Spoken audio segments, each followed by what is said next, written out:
আচ্ছা কোনছে আল্লাহ বড় না মানুষ বড়? ধরো গাদা, তুই কার হাতে কার জোড়া দেশ?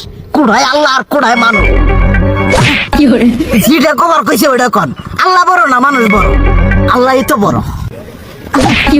আল্লাহ বড়, তাহলে আল্লাহর কথা না হই না মানুষের কথা শুনেন কে?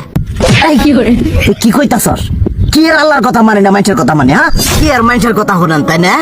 আমনে যে ওই দিনকে ডায়াবেটিসের রোগ নিয়ে যে হাসপাতালে গেলেন, ডাক্তার আপনারা কত কিছু খাবার না করলো, সব কিছু না খাই এখন চলতেছেন। তাহলে আল্লাহ যে আপনারা কইছে যে হারাম খাবার না, সুদ খাবার না, কই আপনি তো কাম কাজ বাদ দিয়ে এলাকার আমাদের টাকা পয়সা না গায়ে খালি ওইলে দিয়েই খান, নিজেরা টেও হালাল ভাবে কামাই করেন না, ওই সুদও তো না কটা টেয়া করে লাভ আহে ওইলে দিয়ে দিয়ে চলেন আর পেটা বড় বানাইছেন। শুনেন একটা কথা কই, হারামের কোনোদিন আরাম নাই।